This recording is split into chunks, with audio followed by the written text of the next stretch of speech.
Bayangkan suasana kota Takengon ini belasan ribu tahun yang lalu. Karena disinilah bukti peradaban awal nenek moyang kita ditemukan.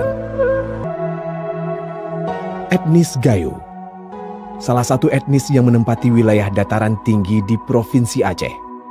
Salah satu wilayah dengan topografi indah berbukit di ketinggian 1.200 meter di atas permukaan laut, beriklim sejuk, hingga selain menjadi sentra penghasil tanaman seperti buah dan sayuran,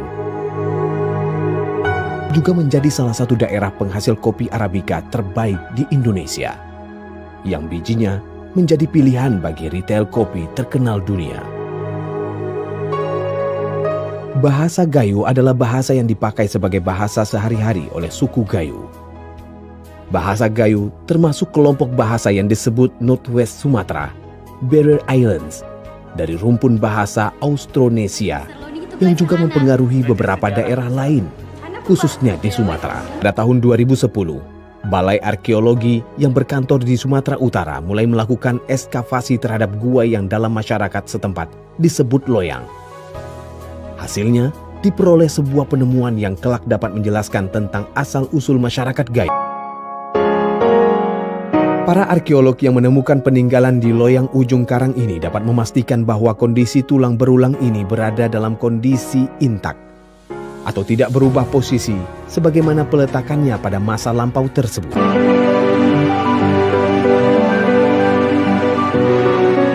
Siapakah orang-orang yang tertanam jasadnya di goa-goa ini dan pada masa apa mereka hidup di dataran tinggi Gayo ini? Austronesia adalah rumpun bahasa yang sangat luas dipergunakan di dunia, yang membentangi dari Madagaskar, Asia Tenggara, hingga ke wilayah Pasifik mendekati Suriname di Amerika Selatan. Rumpun Austronesia inilah yang dipercaya menjadi nenek moyang ras terbesar masyarakat Indonesia.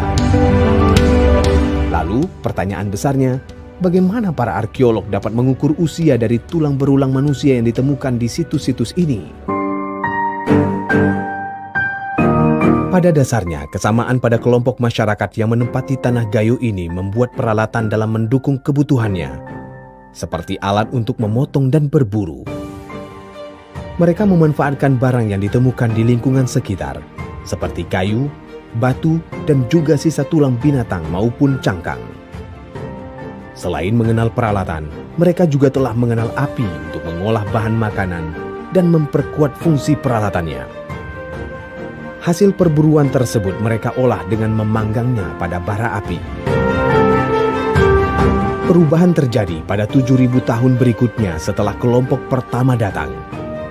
Bukti-bukti arkeologi menunjukkan adanya kedatangan kelompok manusia baru yang merupakan kelompok manusia kedua yang bermigrasi ke wilayah dataran tinggi Gayo ini. Pendatang inilah yang merupakan kelompok penutur bahasa Austronesia tersebut. Mereka memiliki perbedaan dari postur tubuh. Lalu, bagaimana manusia prasejarah tanpa sarana sama sekali dapat melakukan perjalanan ribuan kilometer menuju tempat hunian baru ini? Dari mana mereka berasal? Dan dengan rute perjalanan mana mereka dapat sampai ke dataran tinggi Gayo ini?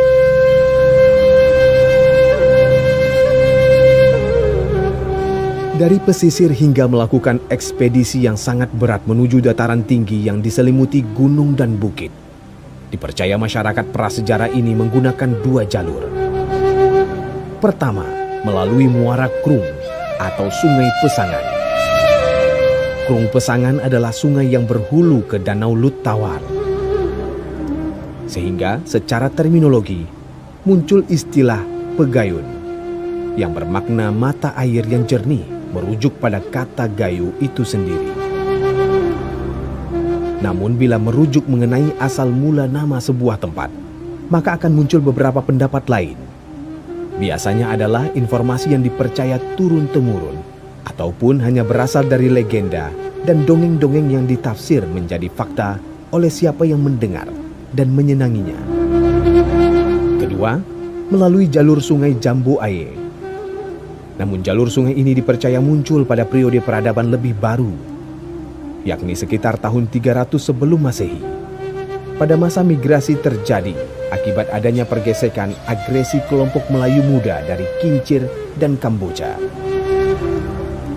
Alasan masyarakat prasejarah ini bermigrasi selain dari akibat pergesekan serta konflik yang terjadi di daerah asal adalah latar belakang ekonomi, yaitu ketika masyarakat yang bermata pencaharian mencari ikan dan bercocok tanam tersebut memutuskan untuk menelusuri wilayah-wilayah baru yang subur untuk mengembangkan pertanian mereka dengan cara menelusuri sungai-sungai hingga jauh ke pedalaman. Pada masa berikutnya, kelompok manusia Austronesia ini telah memiliki kemahiran membuat pola hias dengan cat warna merah pada peralatan tembikar mereka. Ada pula tembikar yang dihias dengan cara digores.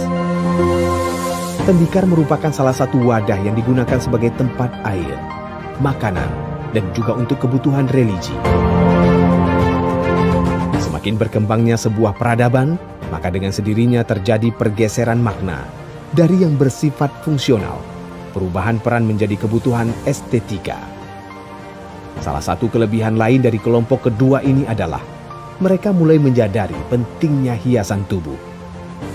Buktinya dengan adanya berbagai perhiasan-perhiasan yang dibuat dari bahan kulit, kerang, dan gigi hewan. Perhiasan dari kulit yang disusun menjadi manik-manik ini tidak hanya berfungsi untuk keindahan saja, tetapi juga dianggap mampu untuk menangkal serangan roh jahat. Manik-manik ini dibuat dengan cara melubangi tulang atau kulit kerang dan dirangkai menjadi gelang dan kalung. Ada yang menarik dari penemuan ini. Salah satunya adalah motif hias yang ditemukan pada gerabah di kedua loyang ini memiliki kesamaan dengan budaya yang melekat dalam kehidupan berbudaya masyarakat Gayo hari ini. Pada masa ini, kelompok ini juga mulai memikirkan bahwa untuk mengisi perut tidak hanya berupa bahan makanan yang berasal dari daging semata, namun juga sudah divariasi dengan umbi-umbian yang ditanam di sekitar tempat tinggal mereka. Sama halnya dengan hasil perburuan, umbi-umbian ini juga dipanggang lebih dulu sebelum dikonsumsi. Lalu, pada akhirnya, bagaimana manusia masa lampau berprosesi kala terjadinya peristiwa kematian? Apa perbedaan ritual dengan yang kita lakukan saat ini? Pada saat melakukan penguburan, penguburan akan dilakukan dengan membuat liang kubur berbentuk oval, sementara posisi mayat dilipat kakinya. Mereka dimasukkan ke dalam liang dengan menyertakan bekal kubur. Bekal kubur ini berupa gerabah yang diletakkan di bagian dada jenazah. Apa makna dari bekal kubur ini? Dari berbagai penemuan, ada pula posisi peletakan dan arah hadap kuburan merujuk pada arah tertentu. Kepercayaan kelompok manusia prasejarah ini pada siklus matahari, yakni posisi terbit di timur dan terbenam di barat, akan menentukan beberapa filosofi tersebut. Terbit matahari dianggap sebagai kelahiran manusia, sementara terbenamnya matahari dianggap sebagai lambang kematian. Oleh karena itu, bisa dilihat, penguburan dilakukan dengan meletakkan kepala jasad di bagian timur, sementara kaki di bagian barat atau sebaliknya. Dalam penemuan lain, didapati pula beberapa fosil bertumpuk antara laki-laki dan perempuan ini. Diduga terjadinya penguburan bersama antara seorang laki-laki dengan perempuan yang memiliki keterkaitan erat atau berkerabat, seperti suami istri, anak, atau anggota keluarga inti lainnya. Dalam rentang ribuan tahun peradaban, maka akan ada masa di mana sebab periode berakhir dan digantikan dengan migrasi baru yang akan membentuk periode berikutnya. Assalamualaikum warahmatullahi wabarakatuh. Perkenalkan, saya Fathiyah Riyadianti, mahasiswa Prodi Pendidikan Bahasa dan Sastra Indonesia dari Universitas Negeri Medan. Nah, di sini saya akan mewawancarai mengenai kerja saraurang, yaitu suatu adat, larangan adat perkawinan di Gayo. Nah, di sini saya sudah sama Bapak siapa, boleh perkenalkan diri, Pak? Nama saya Muhammad Ihsan. Umur Bapak berapa? Umur 69 tahun. Pekerjaan Bapak? Pekerjaan sebagai ya guru untuk mengajar ilmu-ilmu hukum di daerah yang ada di daerah ini. Nah, boleh saya bertanya sedikit mengenai larangan kerja secara urang ini kepada Bapak. Nah, menurut pandangan Bapak gimana nih? Bagaimana pandangan Bapak mengenai larangan perkawinan ini, Pak? Di dalam adat ya kami daerah Gayo bahwa kerja secara urang di kampung toleran ini tidak diperbolehkan karena ada ikatan saudara. Kalau sudah ditetapkan hukum adat, maka harus dipegang teguh oleh masyarakat. Jadi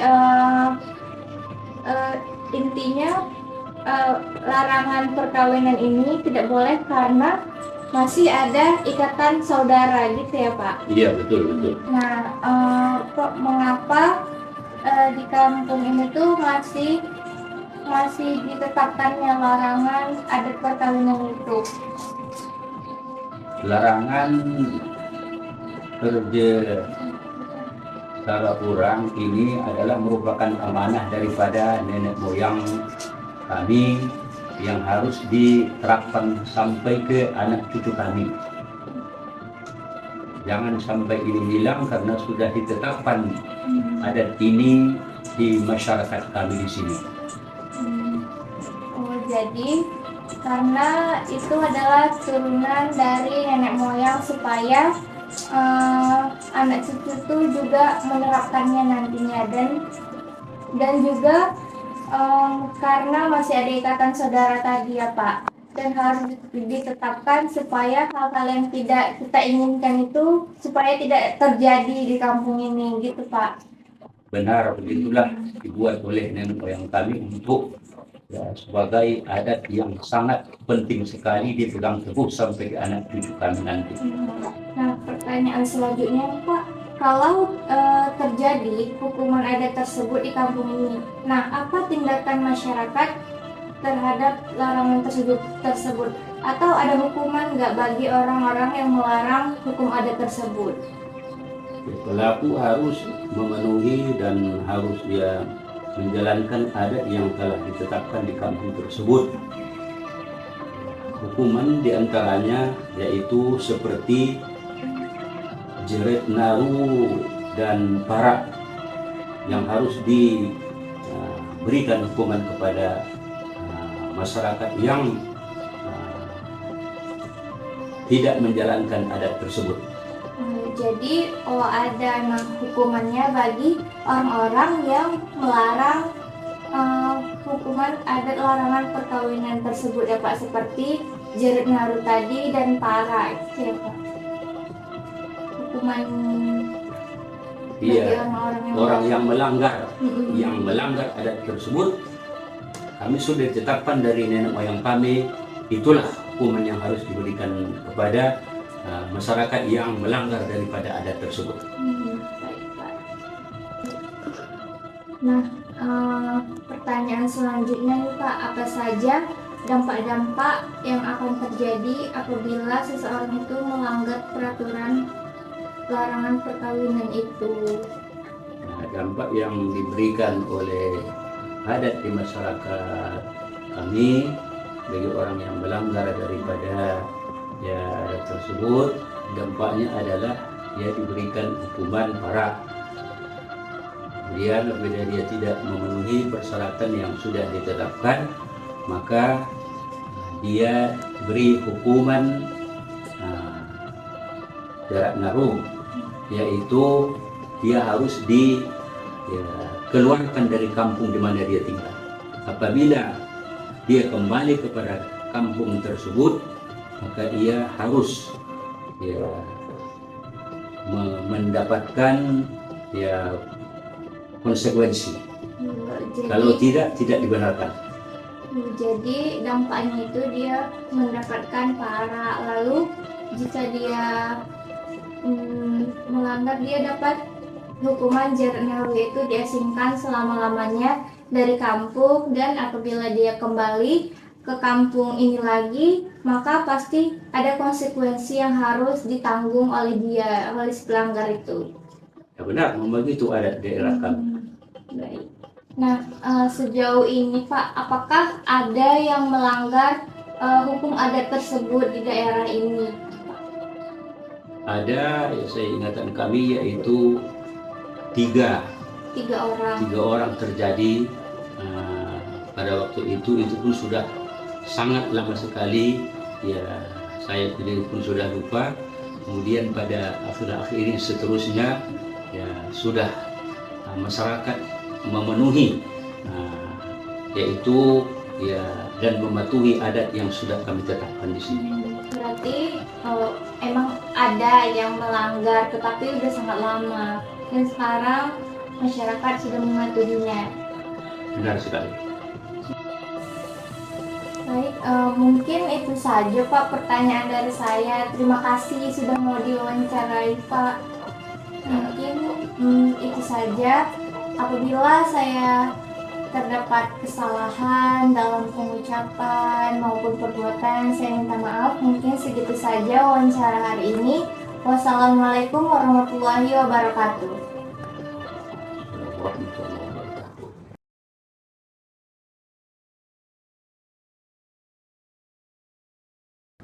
Adat perkawinan Al-Gayo memang berbeda sekali nggak, tapi tata caranya berbeda. Antara ini umpamanya masih satu kakek atau satu buyut segala macam, itu nggak bisa. Kenapa nggak bisa? Karena kami ini prinsipnya mencari saudara lebih banyak daripada yang ada. Ya. Dan mereka itu bukan ke harta jatuhnya. Jatuhnya memperbanyak persaudaraan. Ya. Bahkan orang-orang dulu ceritanya, kalau menikahkan anaknya atau orang meminang, Bu, ada orang meminang kemari. Orang mana? Oh, orang dari Kampung Polan. Kumpul kan, bagaimana? Ini ada orang meminang ke anak kita, anak gadis kita, bagaimana? Orang mana? Orang Kampung Polan. Mikir semua. Cocok. Kenapa cocok? Berarti kita ini kan belum ada punya saudara di sana. Alangkah indahnya kalau anak kita nikah dengan orang sana, berarti saudara kita sudah bertambah. Kalau kita mau pergi umpamanya arah ke Birun, kita ke Sahasar segala macam, kan sudah ada tempat kita bertanya, walaupun tinggalnya enggak. Sebenarnya kan bukan hanya bertinggal, makan pun dapat. Kenapa? Ada kaitan persaudaraan. Ini prinsip orang kita nih. Beda. Jadi sehingga kalau pecah antara, apalagi zaman sekarang sering pisah anak perceraian. Kalau anaknya pisah persaudaraan semua, bubar.